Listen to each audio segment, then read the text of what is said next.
What's going on, everybody? This is Professor Crypto Banana, and as you know, I like DeFi. I think there's a lot of opportunities, there's a lot of innovation, but as with anything that is new and coming about, there are issues. And some things that I don't like is there's certain projects that are just way too expensive for me to get in. Number two is maybe they require a long time of locking, and maybe I don't want to lock for that long. In terms of my time preference, maybe I want to sell. Maybe I just like it for a short term, not the long term. What if it's on the Ethereum blockchain and there's a lot of gas fees and I can't afford that in comparison to the collateral or the amount that I'm putting in? So I started looking around. I haven't really seen any great options or solutions for that. So I came up with some concepts that I think would be really cool in a DAO. I want to get your guys' opinion on that. I want to hear what's good, what's bad about it, and just go with it and see what comes out of that. I'm not expecting anything to, but if there's a lot, like people like, that's it, you're on to something, I'd be like, all right, let's see where we can go with this.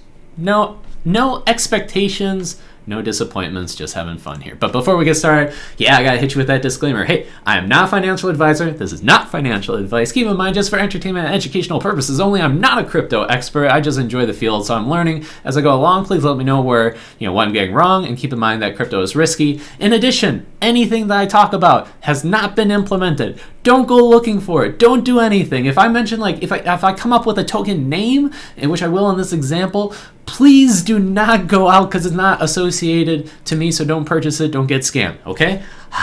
Okay, back on me. So, projects that I like in DeFi, but I probably get priced out.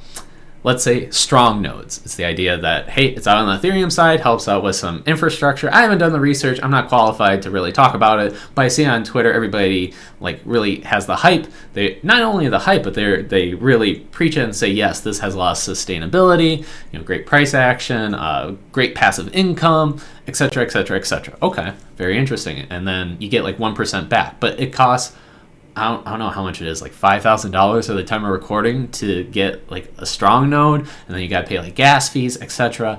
Extremely expensive, and I assume it's not only just for me, but for a lot of other people, right? So that's a huge upfront cost. How do you get around that? Well, other projects came out, such as these node projects. I'm not going to list it out because it's not important. If you know, you know. If you don't, well, you can research it. But there's node projects that came along and saying hey, you invest in our project and you do some nodes and we'll have a treasury, and then you can vote where you want to put the funds. Okay, I think that's kind of a solution, but then looking at the charts and the tokenomics didn't pan out the way it as expected. Now I think a lot of it's just new, it's innovative, and I think a lot of people are good-hearted and they have great intentions and they're doing the best that they can, and it can I'm invested in some of them. I really hope that they pull that off. Likewise, again, I just see that this is kind of an opportunity and a problem that's trying to be solved. Okay, so let's say high price entry point. Another example is DeFi Kingdoms, right?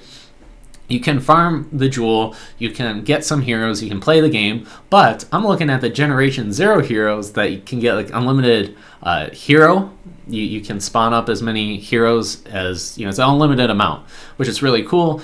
I don't even know the whole concept and the whole mechanics of it. I think there's a cooldown period. You may have to actually have certain items to then generate a new hero. But nevertheless, Generation 0 DeFi Kingdom heroes is where it's at. And currently it's priced at $50,000.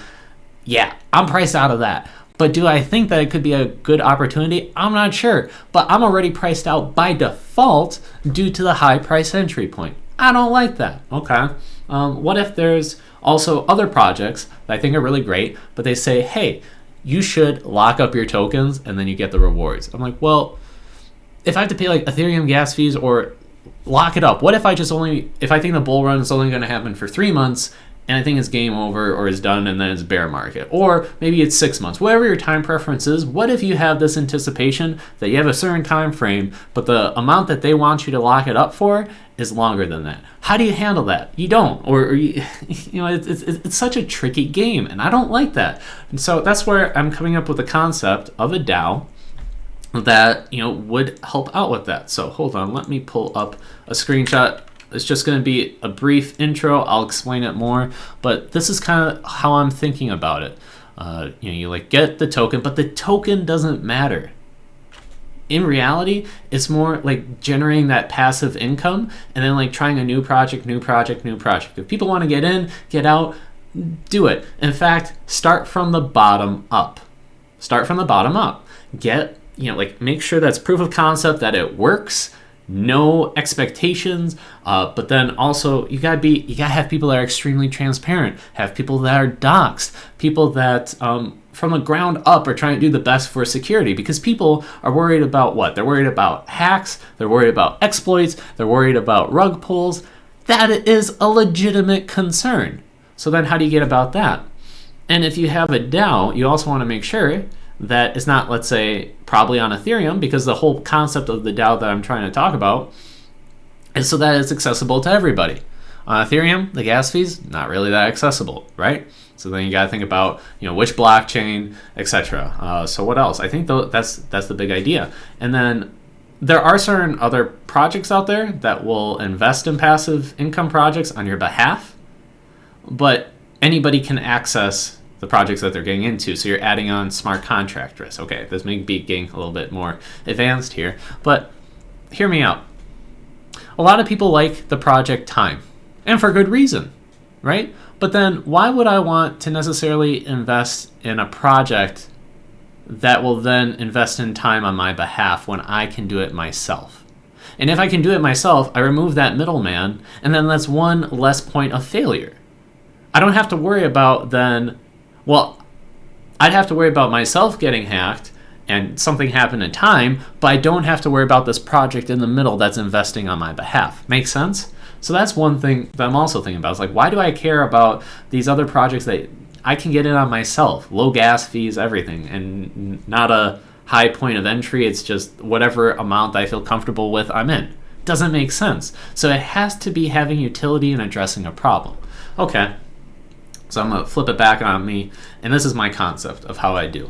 We're going to start from the bottom up, and then later on I'll show up the diagram, and that'll just be an example because, hey, I'm relatively new to crypto, like relatively. I'm not a developer. I don't know about all the things. Some of this could be like fantasy land, like, yeah, I believe this would work, and it wouldn't, and get shot down right away. Absolutely fine.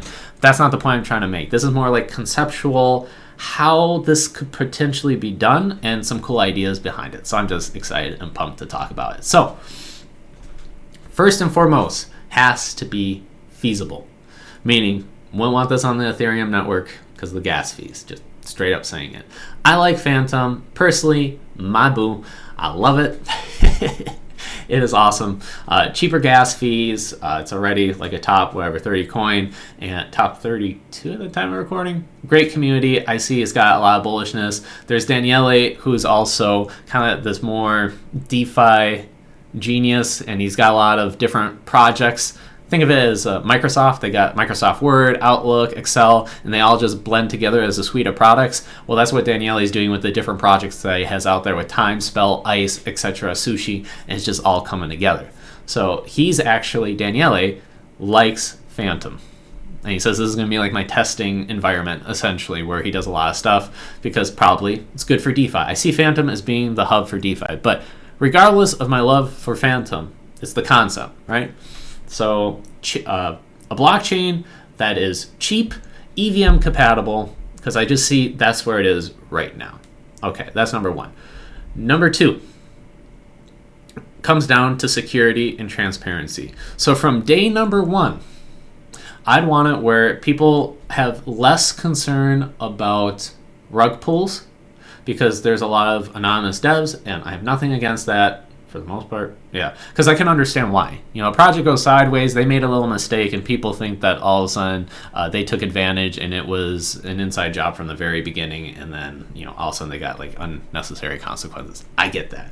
That I get. But what if you could have a project from the very beginning saying, how as a community can we make this project as transparent, have the best security as possible given for the amount of funds, and also like dox ourselves. That's where I think, like, even if I were to start up a project and be like, hey, listen, this is what I'm hoping to accomplish. I don't know how to get there, and I'm willing to implement whatever the community best practices, whatever has to be done in order to drive that forward. Because if you start with some people, they say, okay, that person's trustworthy, that one's genuine. If they say it, they're helping out. Less likely because it's never guaranteed, but less likely than it's just like a simple rug pull, like rinse, cycle, repeat rug pull that happens. You know what I'm saying? So for example, if I were to say, let's come out, I'm going to use fire. The name of the DAO, I'll just call it like fire, because there's liquid driver, there's ice. Guess what? I want the fire token, and then you got like the little emoji because of fire. Not important. And I say, all right, guys, DAO fire. Okay, I need some resources. I'm assembling a team, like the Avengers. I'm assembling a team, and I want to get everybody that's trustworthy and even bigger on the space to help me out. So maybe I reach out right away to Fantom community alerts. I say, yo, like, I want to make sure that this is multi-sig. I want to, get your blessings and see like how else, like other people that can join the space that are really trustworthy and doxed. Maybe get like different developers from the Fantom side, and dude, build something incredible on Fantom, and then just get like people. Or even look on YouTube, different people that are creating videos and helping out, and not just necessarily influencers that are trying to get a paycheck, but ones that truly, genuinely care about the space. So for example, like shout out to Fantom Community Alerts, Calculator Guy, Drake on Digital, Taiki, Rex Food Farmer, Alpha Only, like, oh my gosh, DeFi Daily, y'all know who you are. Shout out to everybody. Shout out to the boys. But you get the concept. If there would be like a bigger community group, making sure that security is great, and then build from there. So that's like first layer. Second layer is the concept of like start off small. Don't go over promising. Don't go collecting too much fees. Just grab a pool and make sure that it works, and then start to scale up from there. And then in addition, don't be pushing on people to hodl, like hodl, and then and then compound and do all that. Say like, no, this is new. We understand that this is risky. There can be things that can happen. So if you can take some profits or you can take a certain amount, we highly recommend it. Just do it. And maybe there are certain people that are willing to take on a higher risk tolerance because they truly believe in the path. That is great. But there's excuse me, there's not going to be any shame, absolutely none, to take profits and like take out and do whatever you gotta do, because it doesn't matter. The project is already invested, and if done correctly, is already gaining the great results and passing it back to the people that invested and still believe. And if not, don't worry. Like, hey, yeah, take your profit, whatever you feel comfortable with, because hey, things can still happen, and as it's scaling up and it's brand new, it can happen. And it's not due to malicious intent and trying to steal. It's just something could happen. It could happen. But as it scales more, maybe then get the auditing in, and then use some of the funds for that nature. So what else? Yeah, so then it'll be like more of tokenomics. But give me just 1 second here. I want to make sure that I covered most of my points here. Yeah. Okay. I'm ready to share my concept. Yeah. Okay. So my concept will be this. I'm not sure if it's necessarily fits all the legal parameters. I don't know if it is very very easy and feasible on implementing. So keep in mind, very conceptual. Let me know where I got wrong. You're like, nah, Professor, you're in fantasy land. So let's just say I got fire DAO, because you can always have that little fire emoji and be like, oh man, that's fire. You're like, yeah, that's right. And they're like, no, I was just talking in general. I'm like, well, you should check out that DAO. Just like have a restaurant called, well, I don't want to list out any names just in case, but pick out a name that everybody uses that loves, and then be like, hey, the singer, The Weeknd. So then everybody's like, oh, I love The Weeknd. Oh, you're talking about Saturdays and Sundays, or you're talking about his music? Oh, see? You know what I'm saying? So smart marketing right off the bat. So anyways, let's say I got this fire token. I'm gonna zoom in. Got fire token right here. And I want to keep this simple. I don't want to deal with stealth launches and people, like all bidding up the price down and up. I don't know about liquidity and how that all works, but essentially maybe have a whitelist and say, we're going to keep this simple. 100 million tokens for $1. If you want in on this, go for it. We're going to tell you before you even get in our first project that we're going to put all that money towards right off the bat. And anything that doesn't sell, we burn. So let's say it'd be 60 million tokens, and you get $60 million, or even like 10 million. It literally doesn't matter. Let's say you only get 5 million. Say, F it. There you go. Max supply, gone, out of here. So then you got the people that originally hold it. Awesome. So then it's an equal value. So $10,000 going into that project, or $10 million, those funds are getting straight put into that project, and then you can kind of use that token measurement and be like, oh, in comparison to how it started at $1, it's now worth this or that. So as soon as that whitelist ends, that sale ends, boom, Treasury uses that funds to put into one of the projects that I defined, the criteria. It's either got to be a super high price entry point. It's got to be something that requires maybe locking for a long time, and you want to be liquid, be able to sell, collect the rewards on a short time frame, and then get out whenever you want to. Or option C, it just has a lot of fees. It could be a mixture of all. So in this example, got fire, right? So we already got the token, and let's say we got lucky and $50 million got put in, which is actually a lot, especially for a project that's starting out. Ooh, I'd be scared. But anyways, so 50 million goes into Liquid Driver, and it gets locked, and it gets locked forever. Okay, and what's going to happen is it's going to generate rewards. You're going to get your Liquid Driver tokens, you're going to get your Boo, your Lin Spirit, etc., etc., etc. Okay, so you got your rewards. So then how do you distribute it? My concept is this, is you got the fire token, maybe there's another project that gets invested in down the line, but either ways, as for the time being, you have fire and you stake it into Liquid Driver, and you get, based on the amount of people that are in it, you get a percentage of that revenue, of that rewards. Sound cool? Now, how does this fund the project and keep it going? Well, only for the rewards. If you ever claim the rewards, 5% goes to the devs, to the team, to the marketing, LP, etc. So as a result, you don't have to lock up your tokens. You're kind of like liquid in retrospect to the fire and the rewards. So you're getting the rewards. You don't really have to lock up, kind of probably price action due to the fire token. But regardless, you're still getting the rewards, and you can pretty much sell. And then as a result, if it's incentive for the DAO to pick a good project, they get 5% of the rewards to keep on growing and do better. But what if there are some people out there that, let's say they have it staked and they don't want to claim the rewards every single day? They don't want to do that. Or what if they just like holding it and just say, yep, let's just let it grow? Well, is there an option to then auto compound these rewards? Maybe stick the Liquid Driver token back and lock up more. Maybe do some LP tokens with it. What about Boo? Make X Boo, So there's different options that could happen.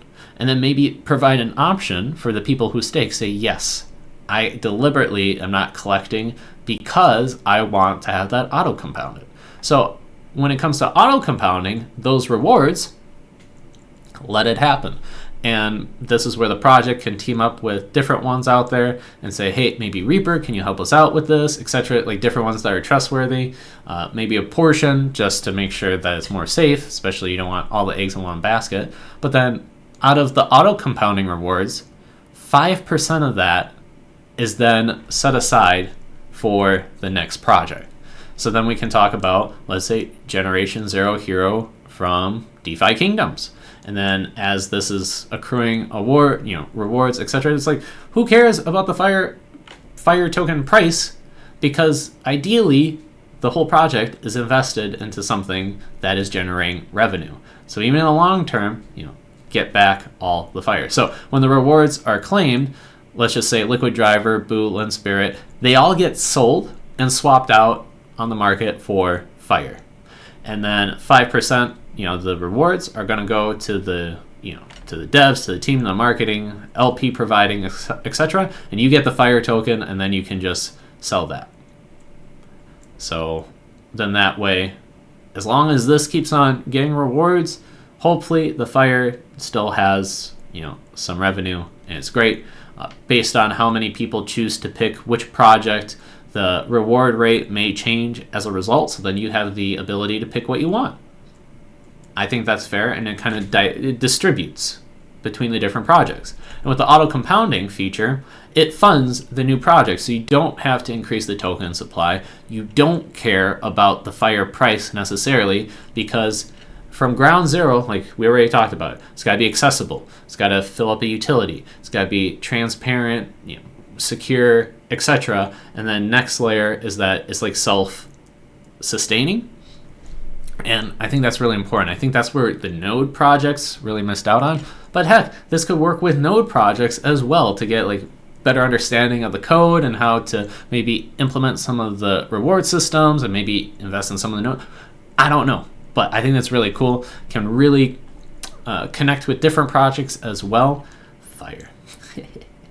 So anyways, but then let's say you get into the next project. Man, I got to really wrap this up. I'm going on 20 minutes, but I'm having fun here. But let's say you go on to the next project, and it's Generation Zero Hero DeFi Kingdoms. This may get a little bit tricky because you need somebody to play the game, and you need somebody that's trustworthy. So then that's where you could like really reach out to other people and say, okay, I see that you got like 30,000 views on YouTube. You are Doxxed. Maybe every time you play this game, you do a live stream. I don't know how to necessarily do like multi-sig and make sure like they don't swap the hero or do anything shady, but we're gonna have a team wallet perhaps to like really show every single step. I think that'd be really cool too, is just to potentially on the website show how many rewards are accruing, have the exact wallet, everything that you need, know how in proportion to the value of staking your fire versus how much rewards you're going to get, is it worth it, etc. Because then anytime you're like, I'm kind of done with Liquid Driver, maybe I want to go over to DeFi Kingdoms for a little bit, stake over there because not a lot of people are in it, but I want to get it, and then you can get like different rewards from it. Perhaps you can get a summoned hero, and you get into a list, and you say, yes, okay, there's a wait list, so if you're based on a queue, you have a position spots. If you have, I don't know, like you say, you get like 100 fire, and then you sign up on that list, boom, done. So then you go into queue as to when you receive your hero. Maybe it's just you get jewels, so people who are playing with a Generation Zero hero, a designated person that's really trustworthy, and when you do everything that you can, well, they generate jewel through summoning the hero and selling it, whether getting more items, etc., renting it out. It could be a form of passive income that also goes to the people that are staking the fire. And then again, it comes down to, and then just from there, if it keeps on building and it's self-sustainable, then you go on to the next project and the next project. And what's cool is by diversifying is, yes, potentially a project could completely tank, but then you're a little bit more protected because you're more diversified. So anyways, these are just my comments, my ideas, but I think this is really cool. So Concludy time, bringing this all together.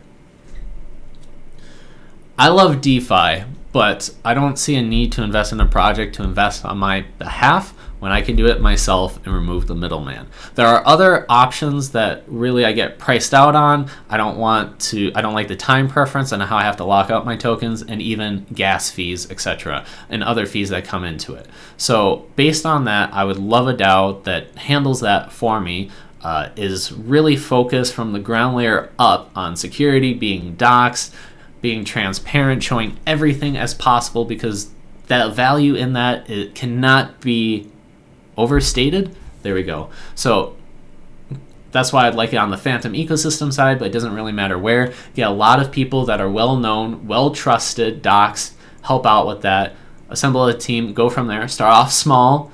Don't really care about the tokenomics of the project, just care more about investing in the passive income of projects that generate yield. Encourage people to take it because it's still new, could be risky, etc. And as the auto compounding and the snowball effect really becomes profitable, can share with the people that invested, also goes into the project, accruing more. And I think it may address some of the problems that happen with existing node projects, etc. So I'm curious to hear your guys' thought.